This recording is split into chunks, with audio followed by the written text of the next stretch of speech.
On est parti. Salut Nicolas. Salut Euh, Julien. bon, j'aime pas trop faire semblant de se dire bonjour, mais bon, on fait comme ça dans les interviews. Je ne couperai même pas. Euh, Oh, t'as donc, vu? c'est ça.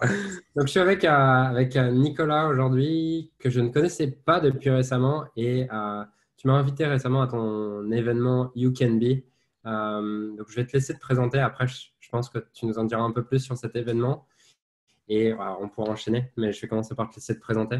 Ok, bah écoute, je te remercie. Je m'appelle donc Nicolas Rimbaud. Le parcours qui est le mien et l'univers qui est le mien, c'est celui du basketball de haut niveau. J'ai moi-même joué, j'ai travaillé à la Fédération française de basket, où je m'occupais de la reconversion des athlètes de haut niveau et de la formation des entraîneurs par ailleurs. Pendant 10 ans, j'ai fait ça. J'ai monté mon propre projet de création d'entreprise qui a constitué en la création de la première chaîne de restaurants sur la thématique du sport en France, où je m'étais associé avec Boris Dio et Ronny Turiaf, et où on s'est bien vautré, où ça s'est mal terminé parce qu'on ne s'est pas implanté au bon endroit et que c'est quand même quelque chose juste de fondamental pour ça. Et je l'assume parce que quand on est entrepreneur, on se lance, on n'a pas que des réussites, mais ça m'a appris beaucoup d'enseignements. Et puis surtout, à la suite de ça, je suis reparti vers ce qui, désormais, ce qui est un peu plus dans mon ADN et ce que j'avais fait historiquement, à savoir la transmission, le partage, la formation. Ce qui fait que maintenant, je coach des managers et des dirigeants d'entreprise, des gens qui veulent se lancer également. Et puis, j'anime des conférences, des séminaires, des formations sur le management, la vie ensemble, le leadership, la communication, la gestion du stress, des émotions, tout ce panel-là. Donc, j'ai de quoi être bien occupé. Ok, super. Euh, c'est quoi pour toi, si tu devais peut-être définir en trois éléments que tu retrouves comme point commun chez les entrepreneurs ou les sportifs qui réussissent? Est-ce que déjà c'est les mêmes trois chez des entrepreneurs et chez des sportifs de haut niveau? Et quels sont ces trois éléments? Super question. Déjà, merci parce que franchement, super question. Pour moi, il y a beaucoup de points communs, effectivement, qu'on peut retrouver qui sont vraiment sous l'angle du leadership au sens large. Euh, Ce qui est important, c'est que je pense que pour moi, en tout cas, puisque c'est la question que tu me poses, un entrepreneur comme un sportif de haut niveau, il essaye de simplifier sa réflexion, il essaye de se demander ce qui doit être fait, il va essayer de se demander ce qui est bon pour l'atteinte de ses performances. C'est quelqu'un qui est capable d'assumer la responsabilité de ses décisions et puis d'être capable de reconnaître quand il s'est planté lui-même. Je le disais pour moi-même dans mon projet entrepreneurial, notamment la question de l'emplacement n'a pas été bonne. Mais quand je dis ça, c'est pas se déresponsabiliser, c'est-à-dire que c'était ma responsabilité de ne pas avoir été vigilant suffisamment sur ce point-là. Et puis, autre point, je dirais que tant les sportifs de haut niveau que les entrepreneurs qui réussissent pour les uns et pour les autres, c'est des gens qui essayent de se concentrer davantage sur les opportunités et pas sur les problèmes, qui essayent d'être vraiment en mode construction et face aux difficultés, d'être capable de les affronter tout en se disant justement que dans le noyau de la difficulté, on peut trouver des éléments qui nous permettront à construire un avenir favorable. Pour répondre à ta question, je dirais ça. Ok, super, merci. C'est quoi le leadership pour toi? Le leadership, c'est avant tout avoir une vision, savoir où on veut aller. Et il y a beaucoup de gens qui n'en ont pas, qui se lancent dans des projets, que ce soit des carrières sportives ou que ce soit des entrepreneurs qui se disent bah, tiens, je vais entreprendre sans se poser la question. Donc pour moi, c'est vraiment avoir une vision. Et la vision, pour moi, c'est rien de moins que ce que Martin Luther King avait, hein. Il se réveille un matin, il a eu un rêve et il savait où il voulait aller. Et donc, un entrepreneur ou un sportif, il a une vision, il sait où il veut aller, il sait qu'il va falloir qu'il amène avec lui d'autres personnes pour concourir à cette vision. Il est prêt à faire face à l'adversité en étant dans la posture que moi j'aime bien, c'est vraiment ma devise qui est d'être digne dans les défaites et humble dans les victoires. Pour moi, ça, c'est vraiment une définition parfaite du leadership. Et puis, c'est quelqu'un qui est orienté action et qui est capable d'aller au bout des choses. Dans les coachings que moi je fais, j'ai de plus en plus de personnes qui me disent j'arrive pas à faire les 5% qui restent, je suis un peu dans la procrastination par moment. Et je pense que le leader, c'est celui qui va être capable de faire cet effort supplémentaire pour aller au bout et parachever son action. Hmm. C'est marrant, j'ai eu une prise de conscience quand tu as parlé sur, Ah, sur quel euh, point de vue?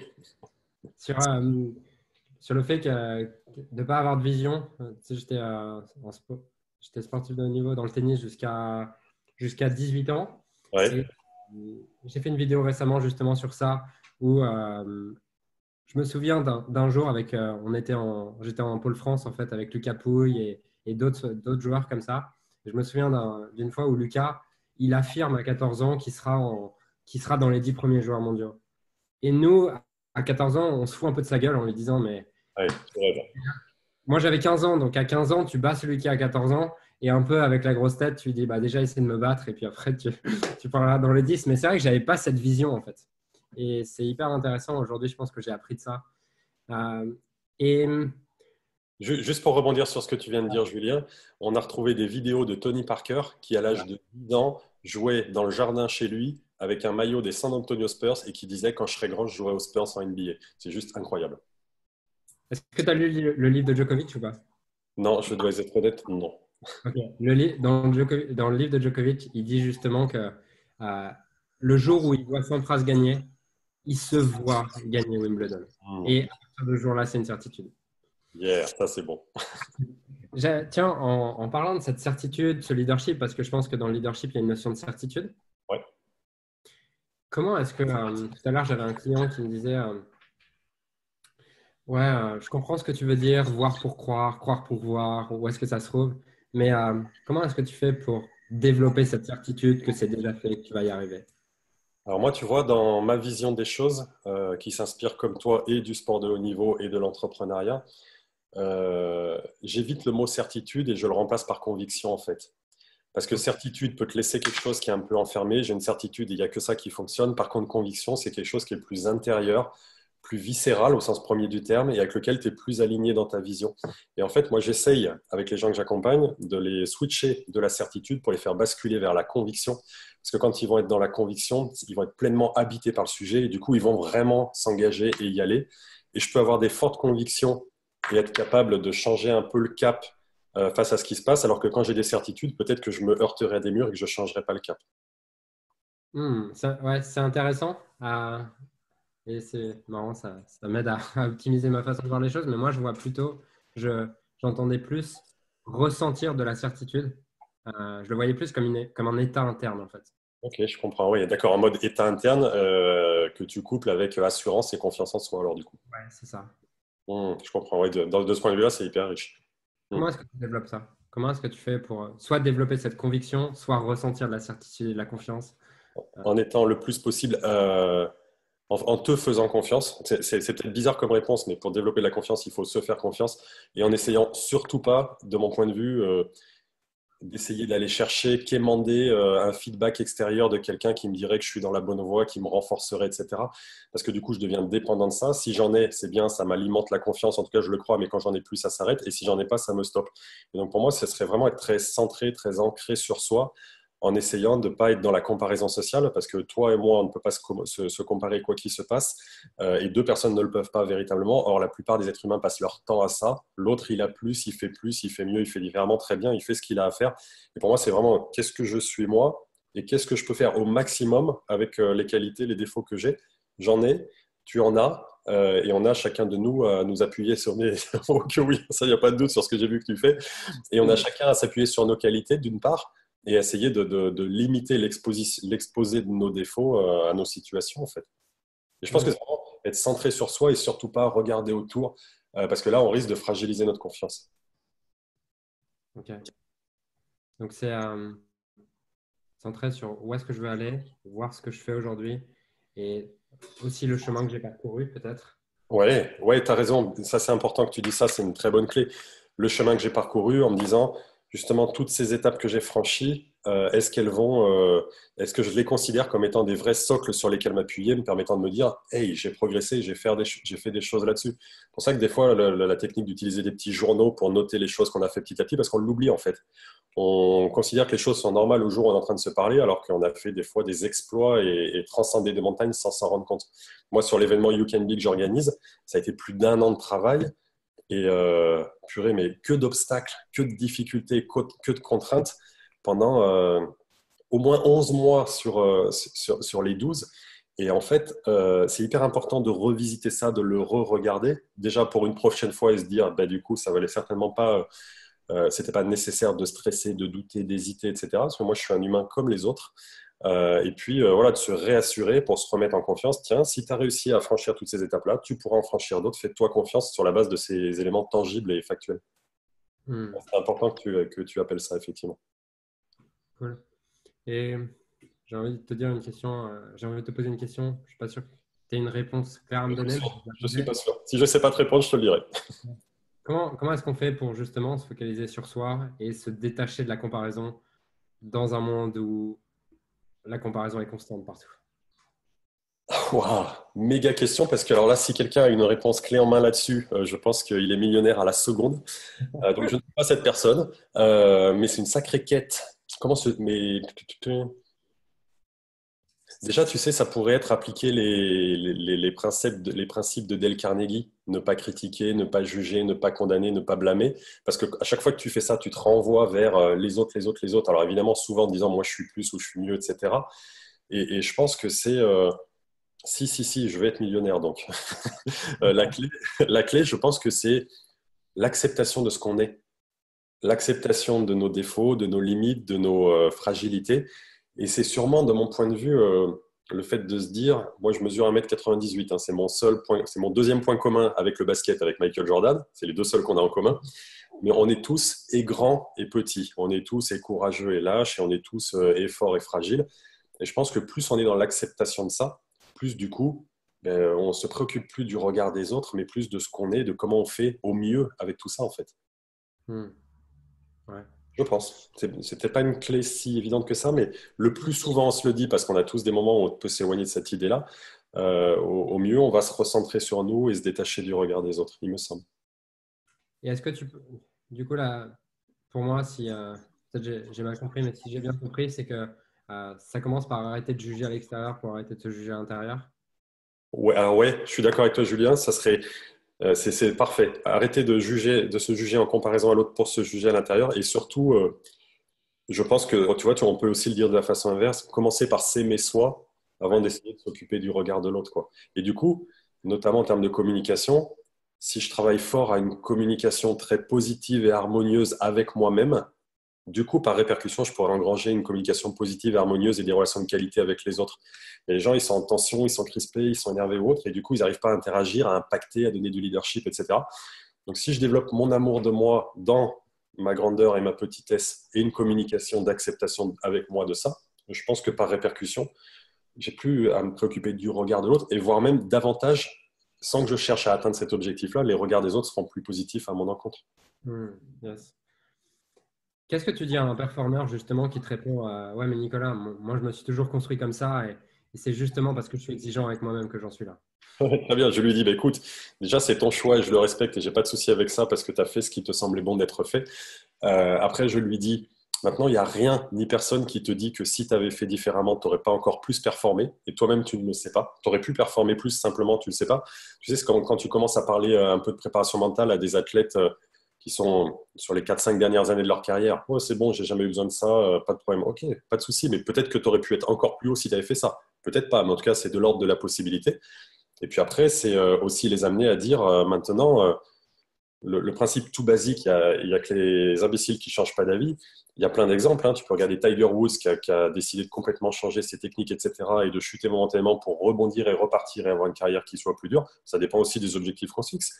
Est-ce Hmm. que l'athlète en question, le performeur, il veut rester un très bon sur la durée de sa carrière et que ça lui convient comme ça, parfait. Est-ce qu'il pense qu'il peut encore franchir une étape? Et à ce moment-là, pour moi, c'est lui dire, tout ce que tu peux faire, c'est d'essayer d'aller croquer toutes les possibilités qui sont autour de toi. Il y en a qui ne te correspondront pas, il faudra que tu arrêtes, mais peut-être qu'il y en a qui te permettront. À ce moment-là, ça vaut toujours le coup. D'autant plus si c'est un performeur sportif, d'autant plus que la carrière sportive, elle est forcément tellement courte que je pense qu'il faut essayer de l'optimiser au mieux.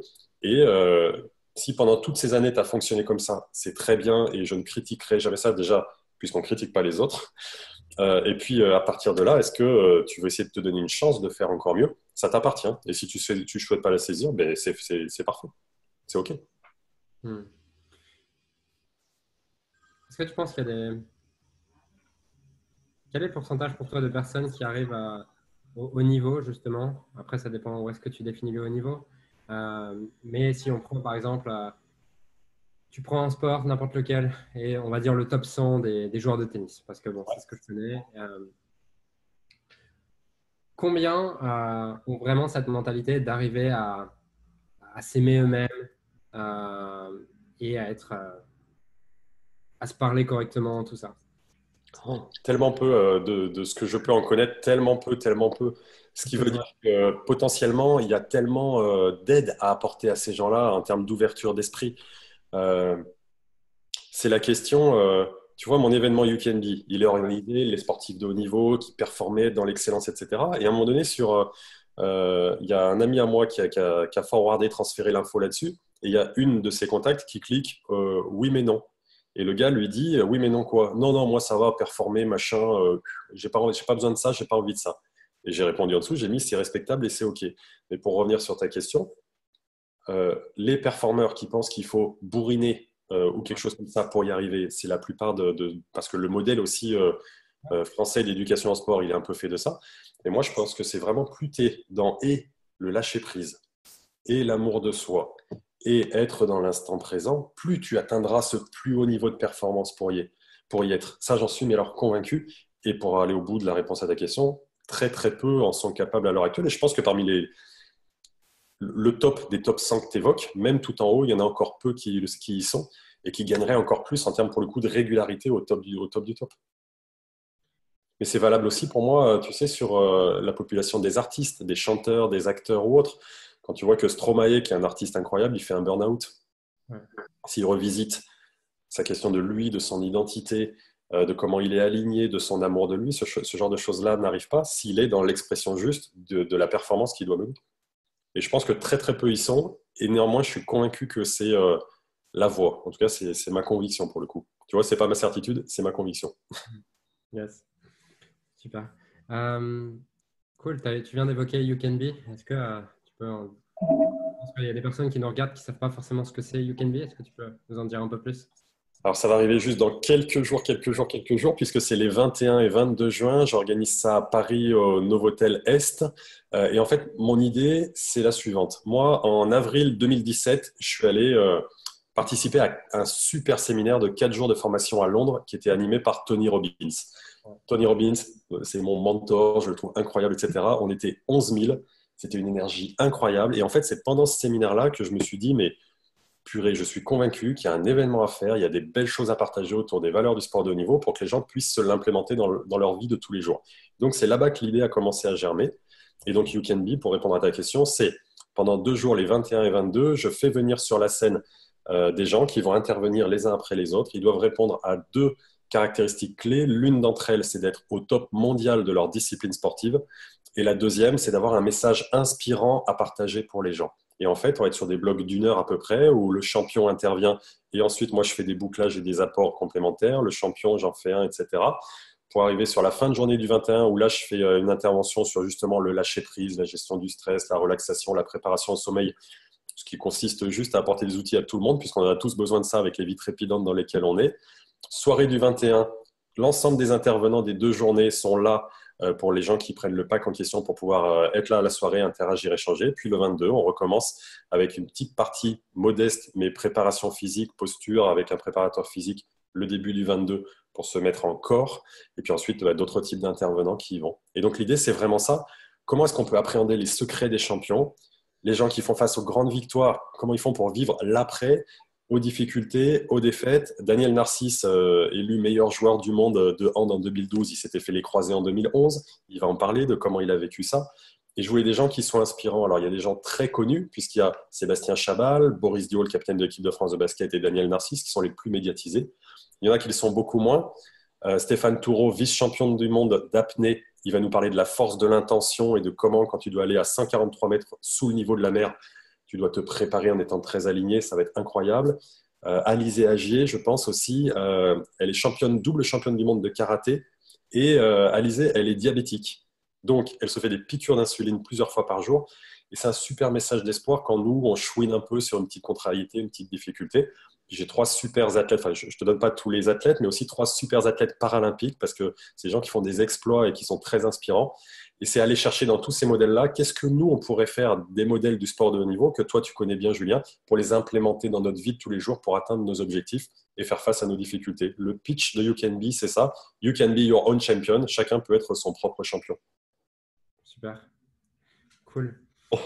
Ça me donne envie de te poser d'autres questions qui sont la première qui me vient là, c'est oui, ok, pour des sportifs, ils ont à performer sur 1 heure, donc ils ont le temps de me préparer. Moi, je suis entrepreneur, j'ai des rendez-vous toute la journée, j'ai pas la même vie. J'ai une femme, j'ai plein de choses. Comment je fais? Est-ce que je dois me préparer de la même manière? Comment tu C'est vois les... une super question parce qu'en fait, il y a trois éléments qui font que c'est différent entre le sport de haut niveau et l'entreprise. L'un d'entre eux, c'est l'économie. Dans certains sports, pas dans tous, mais moi, par exemple, je connais très bien Adrien Matenet, qui était numéro 1 français en 2012 en tennis de table et qui était aux Jeux Olympiques de Londres. Et il se payait lui-même certains de ses stages de préparation. Il avait peu d'économie, etc. Et à côté de ça, il y a des sports avec un fort retour économique, comme on le sait. Donc l'économie, elle est quand même différente d'un entrepreneur à un sportif de haut niveau médiatisé. Il y a aussi la question de la temporalité que tu viens d'évoquer. Hein. Quand je dois performer 1 heure dans la semaine, je m'entraîne tout le reste du temps, alors que l'entrepreneur, lui, il ne s'entraîne pas. Hein. Il cravache 70 heures par semaine. Il est en compétition 70 heures par semaine. Et puis, il y a la question de la médiatisation qui est toute différente aussi. Donc, ça fait trois écueils potentiels. Le sportif de niveau, pendant qu'il performe, il est observé, analysé, jugé, commenté, etc. L'entrepreneur, moins. Ouais. Sur les réseaux sociaux parfois, mais moins globalement. Hormis ça, les deux, ils ont une quête, la quête de l'excellence, qui consiste à donner le meilleur de ce qu'ils ont à faire dans un marché concurrentiel. Donc, évidemment qu'on va parler d'entraînement et de compétition, mais pour moi, c'est vraiment la question du mindset et de l'état d'esprit que je dois avoir, qui justement, comme on le dit depuis tout à l'heure, est d'être aligné avec moi, d'engager tout ce que je peux faire pour atteindre mes objectifs, et quand je suis face à des difficultés, me centrer sur moi, pas aller chercher des coupables et des boucs émissaires. Et là, pour le coup, je trouve que dans le mindset, on retrouve des grandes similitudes. Yes.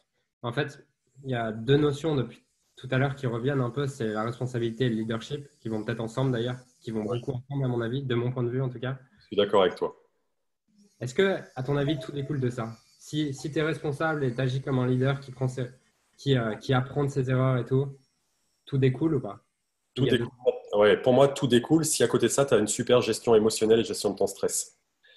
Moi, j'ai fait de la natation quand j'étais enfant pendant 10 ans. C'est le sport. Ah oui, j'oubliais, il y a Fabien Gillot qui sera là à You Can Be. C'est le Ok. nageur le plus titré de tous. C'est pas Camille Lacour, c'est pas Manodou, c'est lui le plus titré et il va être incroyable. J'ai fait de la natation, je te parle de ça parce que il peut pas y avoir sport plus responsabilisant que ça. Tu es dans ta tête, dans l'eau. Si tu touches avant l'autre, mais c'est toi qui as bien performé. Tu peux pas t'en prendre à un coéquipier, tu peux pas t'en prendre à un arbitre, etc.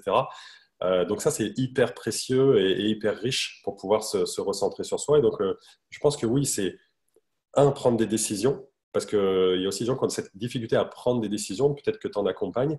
Deux, une fois que j'ai pris la décision, assumer la responsabilité, parce que de toute façon, c'est engagé et c'est après que je fais un retour d'expérience et que je vois où je vais.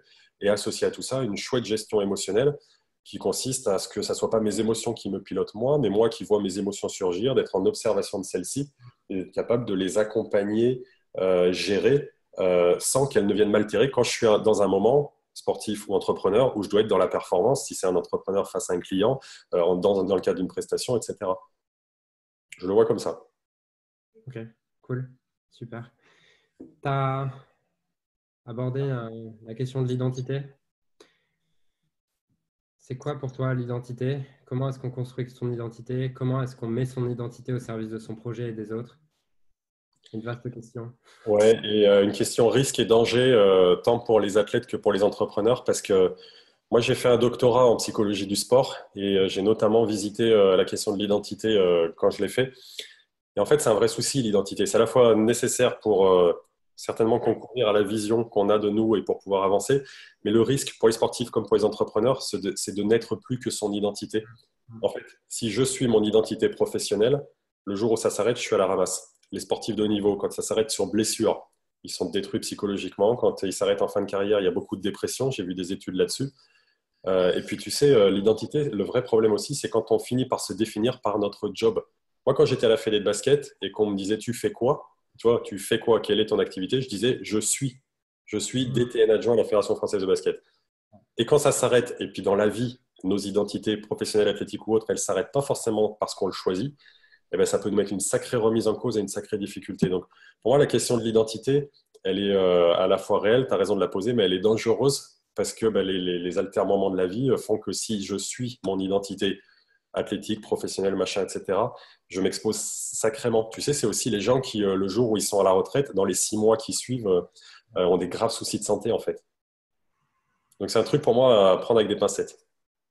Ok, donc comment tu l'apprends? Est-ce que du coup, voilà, c'est une partie de ta vie, sport ou l'entrepreneuriat, c'est une partie de ta vie. À côté, tu es papa, tu es d'autres choses. Comment tu vois ça? Je le vois comme tu viens de le dire, Julien. En fait, notre identité, elle est le cumul de nos différentes activités, de nos différentes opinions, de nos différents centres d'intérêt.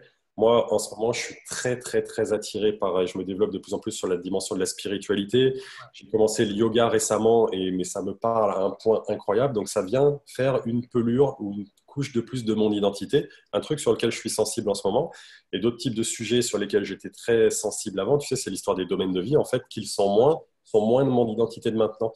Et en fait, il y a notre identité dans notre continuum de vie.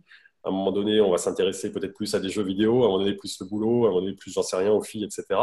Et en fait, c'est déjà, il me semble, que tous nos centres d'intérêt et ce à quoi on donne du temps, ce à quoi on donne de l'attention, ce à quoi on donne de l'énergie dans l'instant, ça forge notre identité du moment. Mais en se disant toujours, ça peut bouger, c'est pas que ça peut bouger, ça va bouger et ça n'est pas moi pour autant. Je pense que, tu sais, des fois, on fait des petits trucs en mode, tiens, tracez-moi des cercles sur ce qui représente vos centres d'intérêt, vos domaines de vie en ce moment. Donc, ça nous définirait en tant qu'identité en ce moment, mais en se disant bien qu'il faut idéalement qu'il n'y en ait pas qu'un seul, parce que c'est là où ça peut devenir dangereux, et que surtout, ça sera dynamique. Le cercle, il peut grossir, il peut devenir petit, il peut disparaître au profit d'un autre, et que ça, c'est juste super cool, surtout quand notre identité, c'est ce que j'essaye de faire pour moi, elle est singulièrement le fait de vouloir évoluer, apprendre, se transformer. Du coup, tu n'es pas attaché à des points identitaires, mais ton identité, elle est cette quête d'évolution au sens large. Yes. Et du coup, ça, pour moi, ouais, c'est super intéressant et ça rejoint aussi un peu la notion de mettre son estime de soi dans les mains de tes résultats, quoi. Ouais, ouais, tout à fait. Dans les mains de tes résultats, de tes actions, et si tes résultats sont pas bons, parce que ça peut arriver, il faut aussi l'envisager, les sportifs de niveau, c'est pas que des machines à gagner, hein. Michael Jordan, avant de faire tout ce qu'il a fait, 23 fois dans des matchs, on lui a donné le dernier ballon pour marquer et il a tout raté.